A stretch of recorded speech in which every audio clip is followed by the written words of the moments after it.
Welcome to This Week in Money, the source for market opinions.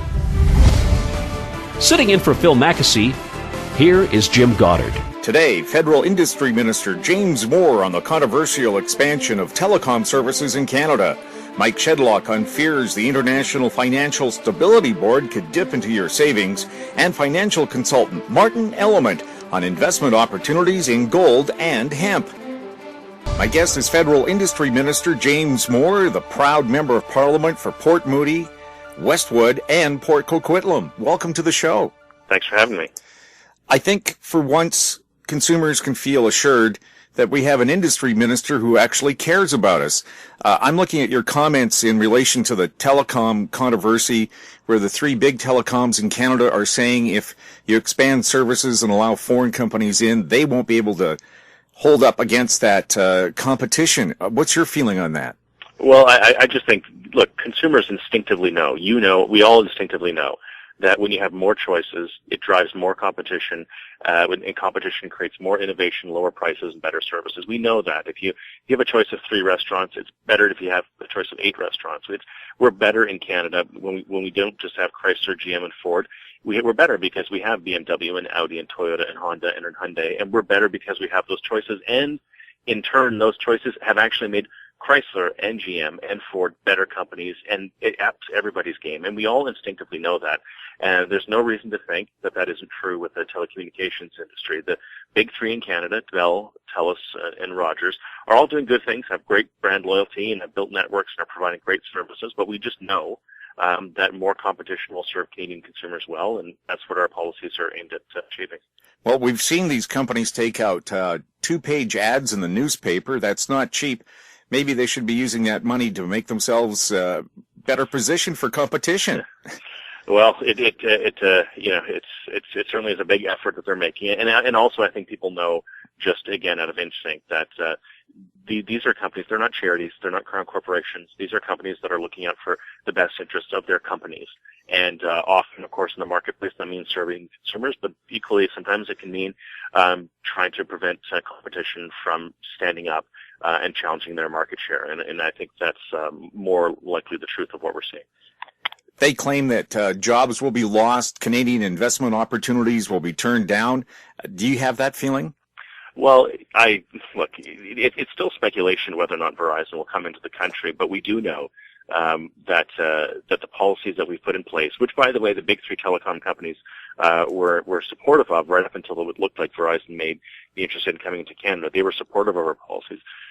We do know that more competition will be good for the Canadian economy, which will benefit everybody. It will create jobs, will put more money in people's pockets, and the benefits across the economy will be self-evident when people are paying less for some goods. They can put more money towards other things, and the economy will only benefit from competition. The big 3 are claiming that the game has been changed, that somehow the rules have been twisted. You're saying these rules have been there all along. Well, they've been there for some time. I mean, we've had different interventions as a government to bring in more competition, and they've not liked them, frankly, from time to time, and other times they do like them. We're not out to build massive Canadian companies and to squash the competition. It seems to me pretty self-evident when you look at the sweep of the comments that have been made by the big 3 that they're all in favor of competition, except they don't like the rules where we allowed in small foreign-owned competition, and then what their reaction was to build flanker brands of the big brands like Fido and other things to compete with the little guys, and then to make that so they can actually compete on a smaller scale. And then if it's possible that a large company may come into Canada like Verizon, then they say, well, that's not fair, this is unfair, and then they don't like that kind of. So they're not in favor of small-scale competition. They're not in favor of large-scale competition. Other than that, they're all in favor of competition. It's a bit much. Verizon is a monster company, 100 million customers, 3 times bigger than what Canada is. Yeah, I mean, well, we'll see. I mean, look, it's still speculation as to whether or not they'll come in. They may not come in. I think if they were to come into the Canadian marketplace, I think there would be certainly some benefits to consumers as a result, and some of the Canadian firms would have to tackle the marketplace and face a new challenge. If Verizon doesn't come, I think that's good for consumers as well, and I think Canadian companies will have to organize themselves differently and engage the market as well, because that fourth block of spectrum will go up for auction and somebody's going to buy it and engage the market in that way. So it's going to be, this is I guess my big thumping point is that it's win-win for consumers, whether a large international player comes in or doesn't. More high-quality spectrum is coming online. People are competing and bidding and looking forward to having access to that capacity to put new services online, and consumers are only going to benefit from that. I know the big three in Canada are also saying Verizon's just going to cherry pick, go to the big cities, ignore rural areas, and if they do go into rural areas, they're just going to piggyback on the system already built by the big three. Well, it's all hypothetical, and of course they'll try to paint all others with the worst possible brushes. I mean, the guns they had pointed at each other, they were accusing each other of this, by the way, just not that long ago, and now they're accusing others of this in the same breath. So it's a bit much, but look, we'll see how Verizon chooses to engage the market. But when it comes to rural Canada and making sure that all parts of the country are served, we're very clear that no matter who has access to the spectrum, they have to deploy their spectrum in rural Canada so that all Canada is served going forward, and that nobody is going to get a pass from having to serve the country. Verizon, would they bring, we're just using them as an example now, would they bring different technology, new improved technology that maybe the other three don't have? We'll see. It depends on what somebody may or may not come into the marketplace with. I mean, well, one thing, for example, I mean, and this is something that hasn't much been talked about, but you think about the purchasing power of a company as large as that has 100 million subscribers in the United States. When they buy handsets from Samsung or from Apple, when they buy their handsets, because of their purchasing power, they can buy them at a lower rate, and that lower rate can be passed on to consumers. That's a benefit right there. On the other hand, if they do that, then you can imagine Telus, which is in businesses that Verizon isn't interested in being in, and is blocked from being in because they're an American-owned company. On the broadcast side, where Telus can then shift their package focus to the other things that they deliver, like home security systems, landlines, telecommunications, their optic TV, and the marketplace would just change. But more people competing for the attention of the consumer is good. It'll drive down prices. It'll force companies to have to provide services that consumers want. Canadians, do we pay the highest cell phone rates in the world right now?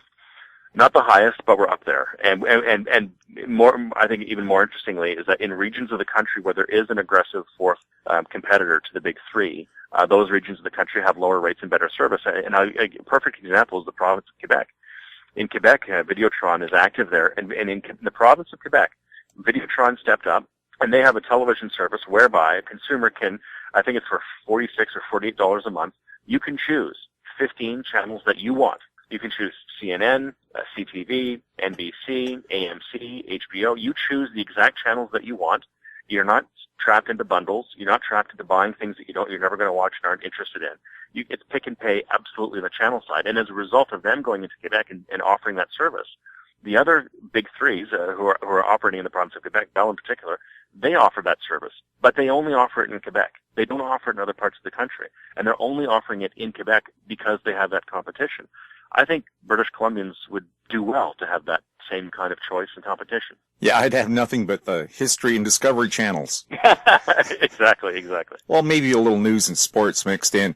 It makes it very interesting. On another topic, sir, the venture exchange. I know people trying to invest in the banking industry are very worried that it's being over-regulated and strangling these small junior mining companies from actually going out and do what they do best and do that's unique in the world, and that's go out and find new gold deposits and so on here in Canada.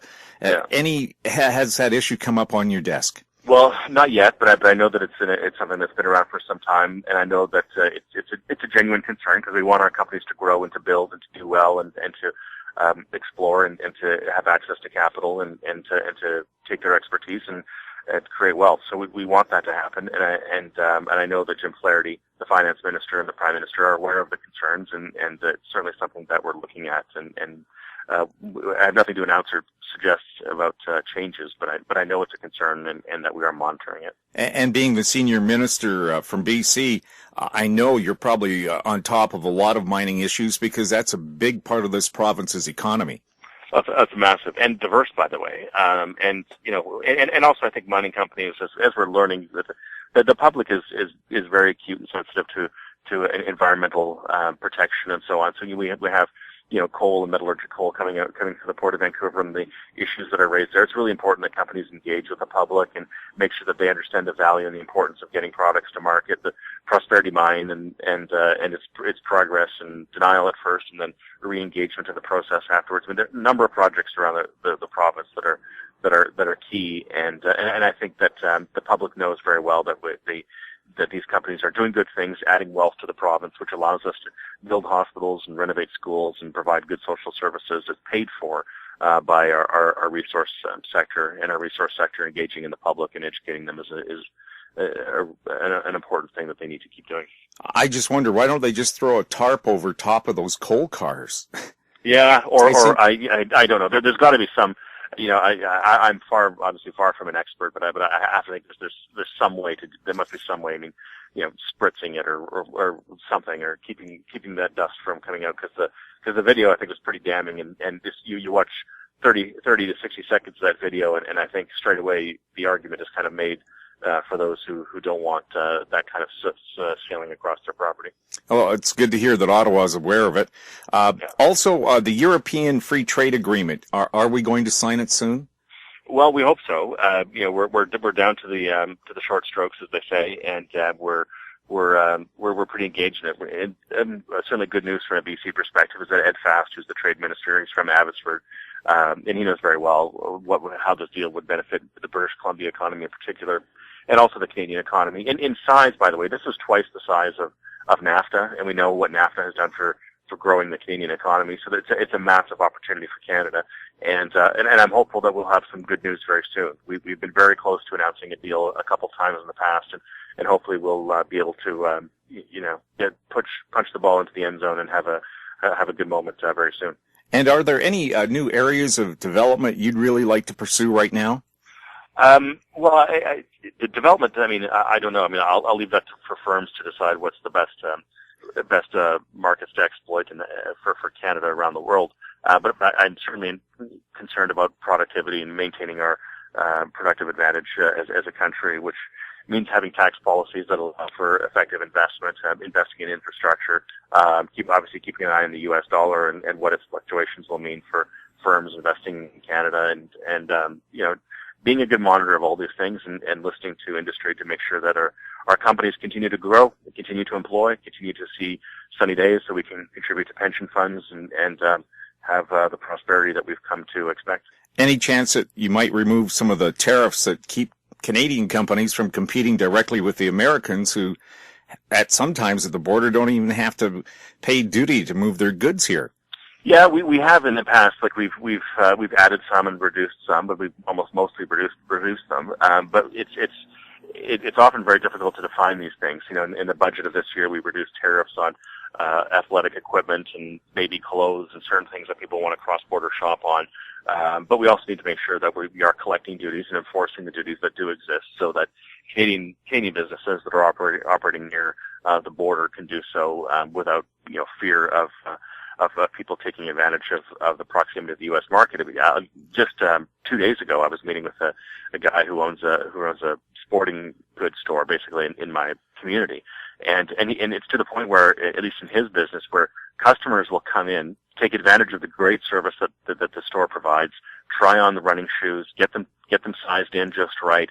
They'll get the service and they'll try on different shoes, and then they'll take out their iPhone, snap a picture of the shoe box, get the make and model of the running shoe, and they'll say thanks, and then they take a trip down to Bellingham and just buy the shoes down there or buy them online. And that's the kind of stuff that it devastates small business, and we need to be on guard to protect our business owners. Mr. Minister, it's been a real pleasure to talk to you. I know some of these issues we didn't plan to talk about in advance, but it's nice to hear the comments. And frankly, it's nice to hear that a BC minister is fighting for the cause for British Columbians to make sure our economic interests are looked after. Well, we do our best, and thank you very much for your time. This Week in Money is archived online at talkdigitalnetwork.com. My guest is Mish Shedlock from Sitka Pacific Capital Management. We're talking gold and real estate. If you're lucky enough, I guess you'll have gold on your real estate, but we'll see how we can turn it into gold. First of all, Mike, welcome to the show. Pleasure to be back on, and I welcome the opportunity. One of the first things you've been discussing on your blog is the disconnect between gold and the tapering off philosophy that we know we're going to hit sooner or later, whether it's this fall or this winter. Well, until the last week or so, actually gold's been doing quite well. But before that, the stock market has been acting as if no tapering is going to happen, and yet some reason everyone's saying, well, don't buy gold because tapering's coming. So to me, that says there's a little bit of a disconnect here. And also there's a disconnect right now between the Treasury market, U.S. Treasuries, and the stock market. Treasuries are acting as if tapering is coming. The stock market is acting as if it isn't. So we have a number of disconnects here. But whether tapering is coming or not, and I think it very well might be, the question is how long is it going to last? With interest rates going up, we've seen mortgage applications in the United States decline for the 13th time in 15 weeks. We're seeing a little bit of a slump or stabilization in housing prices. We know the Fed wants home prices up. If the stock market starts to tank, is the Fed really going to fall through with this, continue on with their tapering? I don't know the answer to those questions. No one else does either. Everyone presumes that they know the answers to those questions, but we'll see. I suspect that even if the Fed does taper, it's going to be a long time before the Fed actually starts hiking interest rates.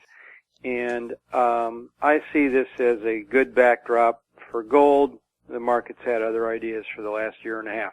Well, with real estate just recovering in the U.S., hiking interest rates really does seem to be the last thing you'd want to do. From the standpoint of the Fed, yes.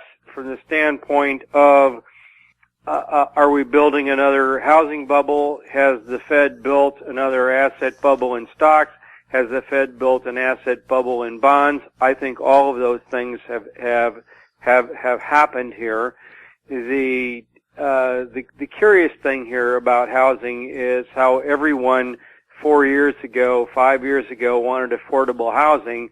Well, home prices crashed in the United States, and everyone said, guess what? We were lying. We really didn't want affordable housing. We want home prices to go back up. So rising home prices makes everyone feel good, but it was all a mirage.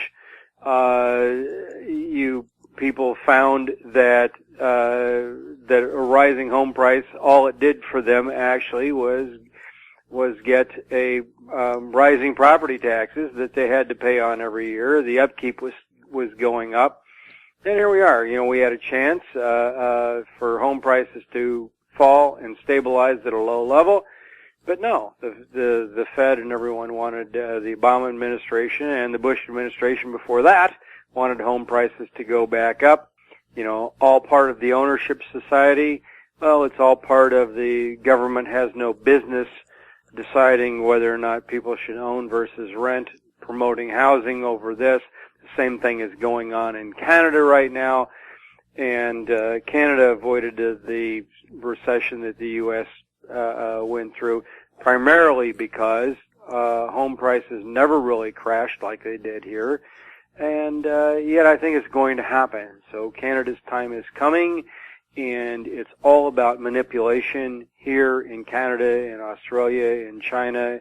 Everywhere you look, it's all about bailing out the banks, trying to protect the lenders, trying to protect the creditors, trying to protect the banks, and the party's going to end, in my opinion. Why so much effort to protect the banks when they seem to be the ones causing the trouble in the first place? Well, that's just it. I mean, look at the entire situation here. Everyone's, wants Obama. People are clamoring. The unions are clamoring. They want wages to go up. Everything the Fed has done has been to bail out the wealthy at the expense of everyone else. The sad part about this is people are clamoring for more government intervention, more intervention by the Fed, more intervention by the state, when that has been the problem. The wealth inequity is high and it's rising, and when you bail out the banks at the expense of taxpayers, and you keep on doing that again, and this rise in the stock market it's not helped the average guy who's making minimum wage working at McDonald's, now part-time because of Obamacare. It's bailed out the exact wrong people, and these are the policies that have continued and are destroying middle class in the United States. And the weird thing is, people are clamoring for more of the same and for more destruction of the middle class. I don't get it, but it's the current state of affairs. Is there anything the average person can do about it? I mean, Well, really, yeah, we all sit here, I hear investment people from all over the world tell me we're in the hands of about 12 big bankers, and God help us all. So what do we do? Well, you don't play the game. You don't go into debt. You don't take out student loans that you can't afford, that you can't pay back. Those are the things you do. You live within your means. That's what you need to do. I've been telling people for years, buy a freezer. Buy meat when it's on sale, freeze it, and live within your means. Don't buy too big, don't buy more car than you can afford, don't buy more house than you can afford. Be prepared to lose your job. Those are the things that people need to be doing, yet it's exactly the opposite of what the Fed's trying to get you to do. The Fed is trying to get you to, if you're a business owner, the Fed wants you to borrow more money and expand. If you are an individual person working in some low or mid-wage job, the Fed wants you to borrow money and buy a bigger house. And you need to do exactly the opposite of what the Fed and the government is trying to get you to do.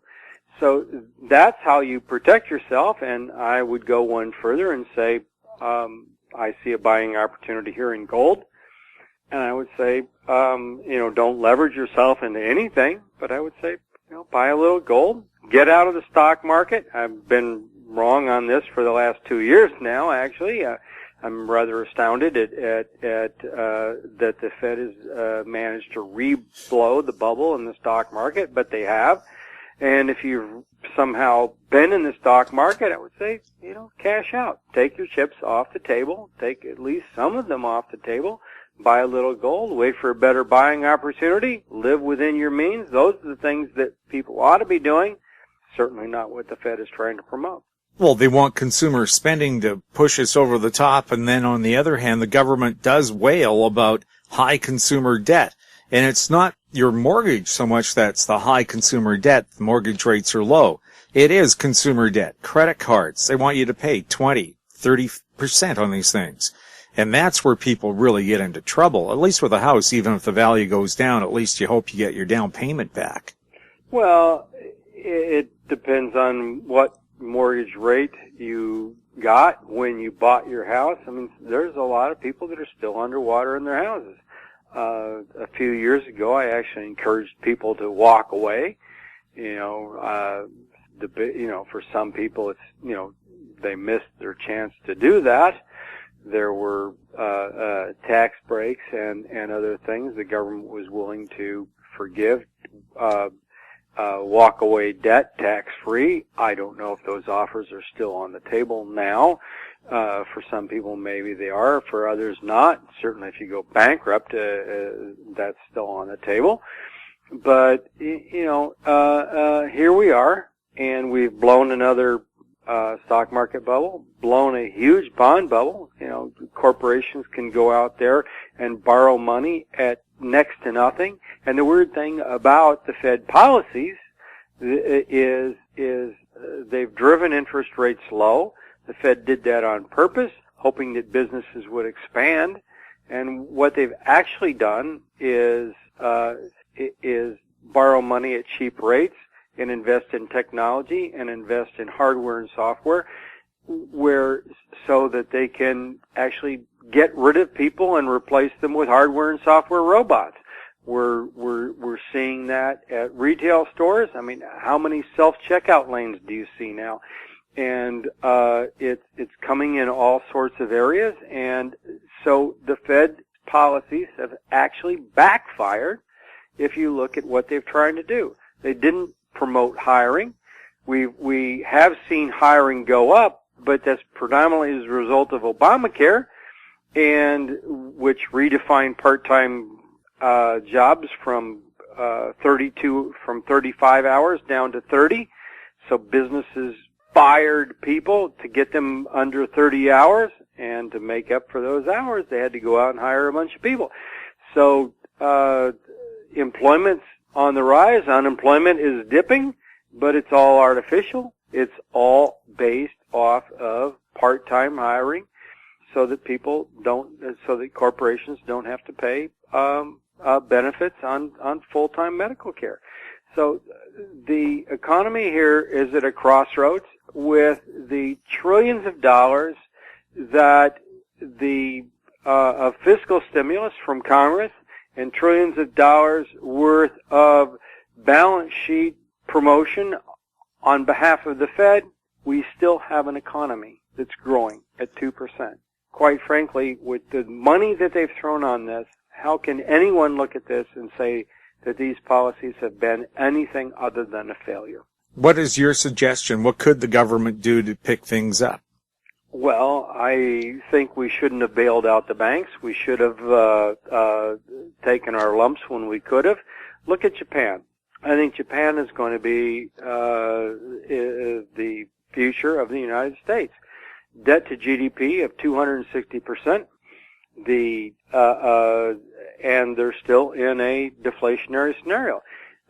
Prime Minister Abe in Japan wants to get 2% inflation, and if they achieve that, they're not going to want it, because the interest on the debt will be unpayable if interest rates rise by as much as 2% in Japan, rise 2 percentage points in Japan. So, here we are, people are praising all of these policies simply because the stock market is going up.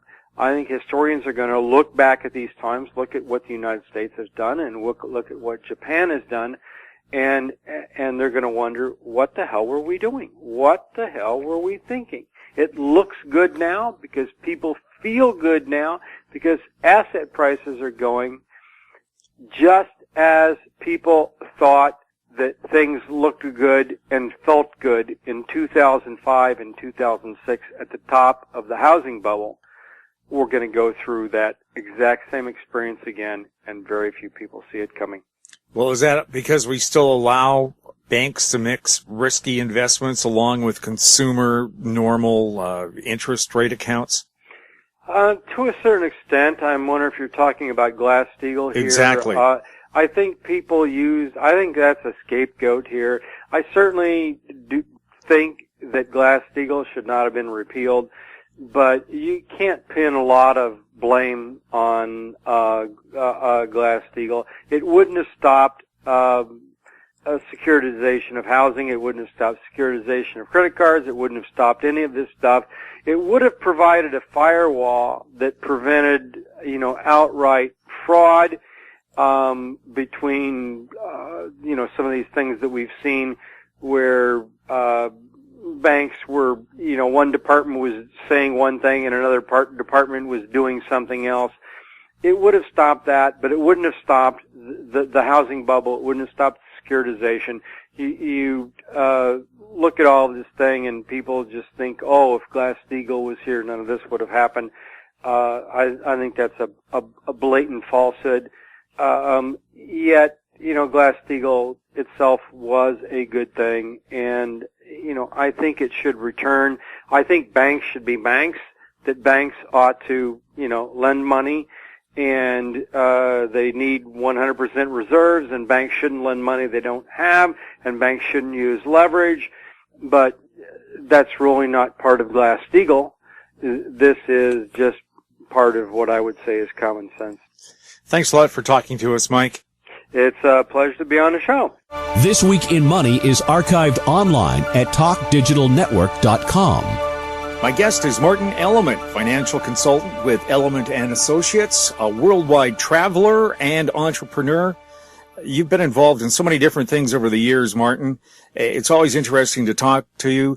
First of all, though, the reason we called, as you said, you have a special feeling about the markets right now, something you've only experienced a few times in your life. Well, I do, because I got involved as a stockbroker back in the very early 80s, in 81, and I've been on my own independently since 89, and somebody asked me today, when did I actually feel what I'm about to say? I think only twice before I've actually been so enthused, have felt these tremendous undercurrents during the summer months. Summer months normally mean, in anything in our business, is that everybody goes away, particularly the Europeans, which is where I've done a lot of business over the years, and especially in August. I was going to say, yeah, Europe shuts down for 6 weeks. But this year, it's phone calls from the boat, phone calls from the hotel, phone calls from here, and it's very, very unusual. And it's happening, I believe, because of not the stars lining up or whatever, the moon lining up, but it's just that I think the economy in where I spend a lot of time, in a lot of the second tier, and you've got the first tier starting to show some real signs of life too, is starting to come back. And the other wild card at the moment would have to be gold. And gold has come down from its heady heights, bottomed out, I think, in the 1250 range, but since then has been clawing its way back, but with quite ferocity just this last few days, actually. And a lot of that is to do, I believe, because people are not so enthused with what we call paper instruments of gold. I had lunch with the ex-head of Mercury Asset Management, and Mercury Asset Management, when he was running the gold side of that business about 20 years ago, was one of the biggest people involved in the investment in gold in the world. And I sat down with him lunch. He's from England, and he was visiting over here for the summer. And Desmond, and he said, you know, Martyn, you know what I think about gold? He said, I think that with gold, there's all of these paper instruments. And he said, and I think that that's all they are. They are paper instruments. And meanwhile, particularly the Chinese, are taking delivery of physical gold. And I heard just last week that New Zealand and Australia, as much as they give out that they don't particularly like each other, they do an awful lot of things together. And I was hearing that they're in the process of building another huge vault in Singapore. They've already got one there together already, and it's being specifically built to hold raw gold to sell to the Chinese. And I think this isn't just me saying this today. People have been saying this now for 6 or 12 months, and a lot of people have been accused of calling it wrong, the Sprott Securities of the world that have really taken it on the chin. But I think in the long run, and gold is that kind of a metal, that we are beginning to see possibly that is starting to happen, because they are taking delivery rather than these paper instruments. And in the uncertainties in the world right now, people want to actually physically have the gold, of course. Why is China so obsessed with trying to, I guess, corner the gold market? Well, they've got this paper. They're big investors in the U.S. dollar. And I think over the last 6 months, particularly 12 months, they've been investing in all kinds of things in other parts of the world. And in many times, I believe they've been using the currency of the U.S. dollar. And I think there's an uncertainty in the world right now, to put it mildly. And I think that people want they want to have something secure, and they feel by taking physical delivery of gold, of course. And that's what Eric Sprott, the famous Eric Sprott has always said that, that's always been one of his mantras. And McEwen, with his gold deal, he always, when he was running the gold company that he had, he always kept all of his monies that he had in the company in physical gold. And so I think that is beginning to take hold at the moment. But I think this is a very changing surface. But coming back to what you asked me about, that there's an undercurrent. I just think that we have never in our lifetimes had more money. This seems like obvious when I say it, but there's never ever, of course, been more money around. It's just that now it's becoming very, very, very selective. But if you have something or an idea or something that's going to show income, particularly, of course, there is money available, and it's trying to find those instruments that give you that, Right. I have a great idea on how to get to Mars for free. But where do I get the money to do that? Well, this is right. You've got to talk to Richard Branson about that.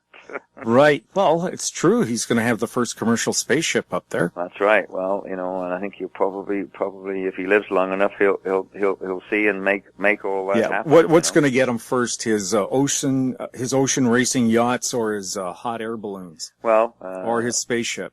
Let's take bets. I bet you Ladbrokes would. Most recognized man after Prince Charles in Great Britain, Richard Branson.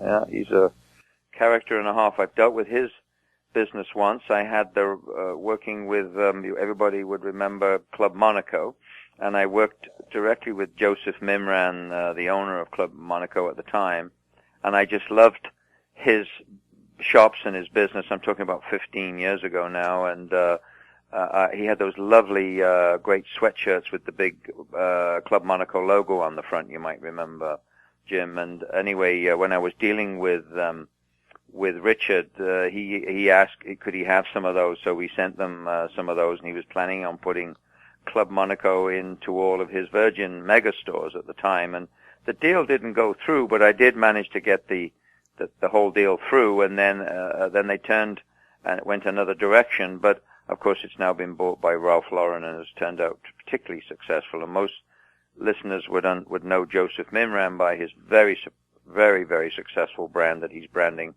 around the world at the moment. It's just simply called Joe, I think. We're going to find out what hemp has to do with the vitamin business. More with Martyn Element next on This Week in Money. More and more people are looking to the internet for intelligent, riveting, and thought-provoking interviews. To advertise on the Goddard Report and TalkDigitalNetwork.com, call 604-699-8600, 604-699-8600. Welcome back to This Week in Money. We're speaking with Martyn Element. Martyn, you told me something very surprising. You can get the same kind of vitamins out of hemp that you can from a piece of salmon. Maybe explain. Well, I think the single biggest item that the consumers and people are looking for is the omegas, and particularly the omega-3s. And it is obviously very prolific in fish. However, there's many things associated with that aspect because of depletion of fish. And people say, "Oh, come on, there's lots of fish in the ocean." Well, go and try and catch a cod off the coast of St. John's, of course. So it is a real threat that fish is depleting, unfortunately.